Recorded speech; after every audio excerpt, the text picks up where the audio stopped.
katulad ng mga kababayan hindi talaga makalakad. Masakit ba yan, kuya? Napakasakit po. Ayan, mga kababayan, mga kabarangay, magandang araw at magandang hapon, magandang tanghali po sa inyong lahat. Mga kababayan, mga kabarangay, si Daddy Frankie po at ang aking mga kasamahan ngayon ay nandito kami ngayon sa Palapar, Pangasinan, Malasiki, Palapar, Malasiki, Pangasinan. Habang kami nagpapagawa ng bahay ng senior na lolo't lola, may taong lumapit sa amin at inilapit kay Daddy Frankie ang isa nating kapatid, kababayan na may malubhang sakit. At ayon sa aking napag-alaman sa taong lumalapit is 10 taon na po siyang nakatira sa kubo na ito. Kaya sa pakikiusap ng ating kababayan at sinaglit lang po ni Daddy Frankie dahil yung area na ito, mga kababayan, is malapit lang sa bahay na aking pinapagawang bahay. Kaya kami pumunta agad dito nang malaman natin ang kalagayan ng ating kababayan kung ano po talaga ang kanyang pinagdadaanan. So, ayan. Hello po, kuya. Hello, magandang tanghali. Kumusta? Pwede pumasok? Ayan. Pasok tayo, mga kababayan. Oh, my God, ang init. Kumusta ka na? Sakit. Tagal na. Matagal na? Ano nangyari sa'yo? Kung po sir. Ewan ko kung ano to, arthritis. O ano. Basta tumubo hanggang dumami hanggang dito. Arthritis Yun, mga kababayan, lapit kami, pakita mo yung pati sa mga palad mo. Opo, hindi ko na may ano. Hirap na po. Paano ka kumain? Dito, hindi. Kutsara ko dito kung nalalagay. Ginaganyan ko po. Pero nakakain ka pa naman. Opo. Matanong ko lang, anong pangalan mo, kuya? Edwin po, sir. Edwin. Opo. Edwin Arcelia po. Edwin Arcelia. Tubong, taga dito ka talaga? Opo. Anong complete address nito, kuya? Palapar Norte. Palapar Norte, Malasiki, Pangasinan, tama? Opo. Ayan, so mga kababayan, si Kuya Edwin Arcelia, Tubong, Palapar Norte, Malasiki, Pangasinan. At ito nga po, di ako makapaniwala, mga kababayan, sa pinagdaraan ng sakit ng ating kapatid na si Kuya Edwin. Ilang taon ka na po, kuya? 48 po. 48? Opo. Bata pa. So, may tao kasing, kaya ako nakarating dito, kuya, may taong nagsabi sa akin na baka kung pwedeng pasyalan kita. At ang sabi niya sa akin, 10 taon ka na raw nakatira dito. Bakit 10 taon ka na nakatira dito? Wala po akong bahay, sir. Saan ang nanay, tatay mo po? Patay na silang lahat. Pati hanggang kapatid ko po. Yan ay parang kapatidan ko lang yan. May kinakapatid ka rito. Oh my God. Mag-isa na lang pa ako. Dalawa kami, sir. Kaya lang kapapatay nung December 20, yung bunsong kapatid ko, sir. Namatay din siya. Namatay. Bakit siya namatay? High blood po. Ilang taon siya nung namatay? Mga 45 po siya. Huh? Tuwang po. Ito lang December. Last December lang namatay din siya. So, yun sana yung tumutulong sa'yo. Yun ang kapatid ko talaga. Mm. Pero matalang din. May sakit din, sir, na high blood. Saka nagtatrabaho lang po sa pigiri. Kawawa din. Ako, pag may binibigyan lang ako ng kanin dyan, siya rin yung naawa sa akin. Pag binigyan ka lang ng mga kapitbahay. Tagal ng hirap. Tagal nang hindi nakapag-anak buhay. Anong trabaho mo dati? Nagtatanim po kami ng palay. Nagtatanim ka ng palay dati. Tabako. Tabako. Ilang taon ka nung magsimula yung sakit mo, kuya? Baka kung to, mga 30 siguro siya. Nagsimulang may tumubo sa katawan mo at age of 30. Oo, yan. Tagal na to. Talagang ito ang umpisa, sir. Ito. Diyan lang nag-umpisa, maliit lang. Maliit lang. hanggang sa dumami na, hanggang pumutok na lahat. Pumuputok ba yan? Oh, lahat may tama na, oh. Pumutok na lahat. Puro di tama na yan, oh. May pumuputok. Pag pumutok, anong lumalabas? Yung parang gamot. Parang gamot. Oo. Pero wala kang iniinom na gamot? Mayroon, mami pinami, amoxicillin, di ko pinak yun, sir lang. Ayun lang kaya kong bilhin na binibigay ng Bakit ka umiinom ng amoxicillin? Sinong may sabing yun ang gamot? Wala, ako lang dahil sa sugat-sugat ko, sir. Yung mga dugtungan, lumaki na, ano? Oo. Lahat? Wala na, hindi ko na may, basta ganyan na. Hindi na may gaganyan. Wala na ho, sir. Pero mula nung nakaramdam ka ng ganyang sakit, syempre noon malakas ka pa. Nagpunta ka ba sa ospital? Hindi ko nasubukan, sir. Hindi ka nagkapagpa-check up? Minsan lang nung June 7, ito lang, kaya lang tinignan lang yung dugo ko, wala na, pinabayaan na. Saan ka nagpunta? Kahit dyan sa San Carlos, sir. Wala ka bang nilapitan ng mga... Mayroon, nung dinala ko ni Kwan, kaya lang walang tumulong sa akin na magbantay doon. Sino nagdala sa'yo? Si Yung kapatid mo sana. Banikid, sir. Wala po akong kapatid kahit isa. Dinala ka ni Banikid sa ospital. Oh, sabi niya, gusto mong gumaling? Upo ka ko. Dinala po niya ako. Kaya lang nung pagdating namin doon, walang magbabantay sa akin. Nagpa-uwi na ako, sir. Siyempre, hirap ako. Hindi ako makalakad. Hindi. Opo. Kawawa ako doon. Ganito na. Talagang ganito ng kapalaran ko ako, sir. Doon na ako sa kubo. Maala na kung ano mangyayari. Kung dinala ka ni Banikid sa ospital, dapat aalagaan ka na ng doktor. Sana. Wala walang. Pero may doktor naman nag-alaga sa'yo. Isang araw lang ako doon. Hanggang tanghali lang kami, sir. Malis kami ng umaga dito. Tanghali, umaga na rin kami. Wala, tinignan lang. Saka ininjection lang ako ng isang bisis. Sinong Banikid yun? Shikon po. Sheila. Sheila Banikid? Sheila niya. O, yung panalo. Nanalo po siya rin ako. Dinala ka lang sa ospital? Ano ba sabi niya sa'yo bago kanya dalhin sa ospital? Pumunta ka doon na, check upin natin, sabing ganun siya. Para gumaling ka, sabing ganun. Nagpasama naman ako, pero wala. Walang magbabantay. Kahit walang magbabantay kung may doktor na manggagamot sa'yo, okay lang. Dahil once na nasa loob ka na ng ospital at ginagamot ka na, shoulder na nila yon, di ba? Kailangan daw ng bantay eh. Kaya wala po siya ng bantay sa akin. Mga kababayan, hindi ko po inaasahan na ganito ang sitwasyon ng ating kapatid. Hindi ko po ini-expect na ganito yung kalagayan ng dadatnan kong ating kapatid. Totoo po niyan mga kababayan, is nandyan po ako sa kabilang barangay.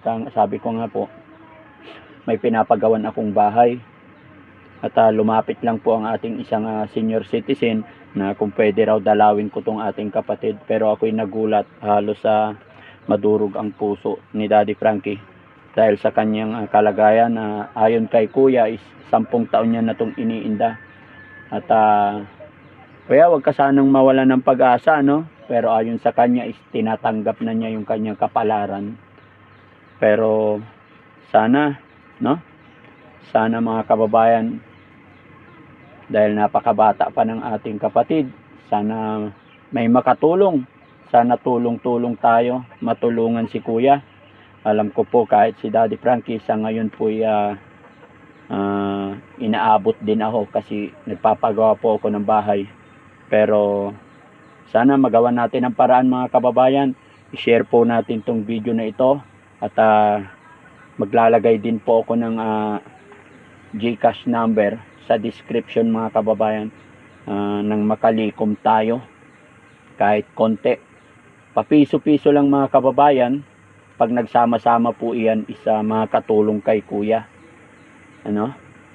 Para hindi pa huli ang lahat at i-share din po natin to mga kababayan, mga kabarangay. Itag natin kay Idol Rapi Tulfo. Baka sakali po matulungan niya ang ating kapatid o kaya kay Jessica Soho. Yun lamang po mga kababayan. Magkaisa po tayo, sama-sama po tayo, i-share ang video na ito, itag nang sa ganun ay matulungan, mabawasan yung hirap na pinagdadaanan ng ating kapatid. Kuya, sa ngayon kasi nagpapagawa ako ng bahay dyan at ngayon ay aking nakilala kita. Huwag kang mawala ng pag-asa, mag-pray ka lang kay God at hindi pa huli ang lahat. Habang may buhay, may pag-asa, si God lang po ang nakakaalam ng lahat. So hilingin ko lang sa iyo kuya, mag-pray ka, taos puso makipag-ugnayan tayo kay God. Pag siya po ang gumalaw at gumawa ng paraan, walang imposible. So kuya, hilingin ko sa iyo, manawagan tayo ngayon kay Idol Rapi Tulfo o kaya kay Jessica Soho. At sa ating mga kababayan, nang sa ganun mapansin ka, alam ko marami tayong kababayan na may mabubuting kalooban. So sige kuya, manawagan ka. Okay na yan, maririnig na yung boses mo. Sir Rafi, Ma'am Jessica, humingi po kami ng kunting tulong sa mga kababayan. Ano lang po, sa pambili ng mga kung anong gamot-gamot. Ayan, sir. Sana po akong masabi. Wala kang masabi. Kwento mo yung buhay mo, paano ka nagkaroon ng ganyan. Kwento mo yung hirap, mga kababayan. Dito lang po talaga siya nakatira. Ayon sa kanyang sinabi, almost 10 years na po siya rito. Paano kuya pag may ulan? Siyempre, malamig dito, maanggi. Opo. Titiis po ako talaga. Parang ganyan. Tapos maghamugan. Ayos na lang po. Tinitiis mo na lang. Opo. Talagang walang pamilya. Wala kang pamilya. Hindi ka nakapag-asawa noong bata pa kuya. Wala eh. Naano sa akin eh. Sa hirap na buhay. Bata pa eh. Nagtatrabaho na. Tapos biglang nagkasakit. Biglang nagkasakit. Wala na. Hindi ka talaga makalakad o mga kababayan, hindi talaga makalakad. Masakit ba yan kuya? Napakasakit po ah. Ayan. Pumuputok-putok na. Pumuputok na. Dami. Puno talaga. Ayan, pumutok na naman dito. Ayan, pumuputok yan. Dami-dami yan, sir. Ayan, pumutok. Ang laki. Magang-maga. Yan, mga kababayan, talagang namamaga yung kanyang paa. So, paano yung pagkain mo kuya araw-araw? Sino nagbibigay? Diyan nga, yan ang bahay na yan. Binibigyan ka ng mga kapitbahay mo. Wala. Paano pag walang nagbigay? Magbibigyan dyan sa ati-atiyan ko nga yan. Parang ate ko sa nung tatay nila naging asawa ng nanay ko. Kaya Half sister. yun. Sakit ko yung tuhod ko, sir. So, walang gamot talaga na iniinom ikaw. Wala po. Ito, munting na hindi ko na may unat. Ganyan na, sir. Saka hanggang dito na lang yan. Ganito rin yung natulungan ko sa sa malapit sa Aguilar, pero nakakapaglakad pa siya, nakakapag pa siya. Yan, sige. So ayan mga kababayan, si Daddy Frankie rin mismo ay makikiusap sa inyo. Maglalagay kaya po ng aking sinabi, maglalagay po ako ng aking GCash number diyan mga kababayan para pagtulong-tulungan po natin, matulungan itong ating kapatid. At gaya po ng aking sinabi, paki-share po yung videos na ito. Manawagan tayo, itag natin kay Sir Rafi para nang sa ganun isa makarating sa kanya. Maibsan man lang yung paghihirap ng ating kapatid. So, brother, pasensya ka na ha. Sa ngayon wala talaga akong pera kasi nagastos ko sa bahay. May natitira ako dito. So, pagpasensyahan mo na lang muna ito. No? So, 1, 2, 3, 5, 6, 7, 8, 9, 960 lang man. 2, 3. Ayan kapatid, pagpasensyaan mo muna to, 960. Maraming salamat po, sir. Daddy Frankie. Bili ng gamot na makakain dito. Pero wag kang mag-alala. Babalik ako dito nang makapag-abot pa ng kaunting tulong. Hindi ka na nagsasaing, no? Wala na. Hindi na ako makasaing, sir. So, yan pera, may mautusan ka na bumili makapagpabili ng gamot. Opo. Pag nakainom ka ng gamot, may ibsan yung sakit, ganun. Matatanggal din.